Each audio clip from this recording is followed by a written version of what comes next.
പുഷ്പം പോൽ ഇതൾ നീർത്തവേ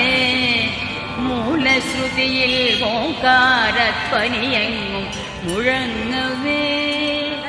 ഉഷസ്സൊരു സഹസ്രാര പുഷ്പം പോൽ ഇതൾ നീർത്തവേ മൂലശ്രുതിയിൽ ഓംകാരധ്വനിയെങ്ങും മുഴങ്ങവേ നിത്യവും ഞാൻ ഗുരുവായൂരമ്പലം കണി കാണണം കരുണാമയനമ്പാടി കണ്ണനെ കണി കാണണം നിത്യവും ഞാൻ ഗുരുവായൂരമ്പലം കണി കാണണം കരുണാമയനമ്പാടി കണ്ണനെ കണി കാണണം ഇളം കാറ്റിൽ മയിൽ പീലി ഇളകുന്ന കിരീടവും കസ്തൂരി തിലകം ഗോപി കുറിയും കണി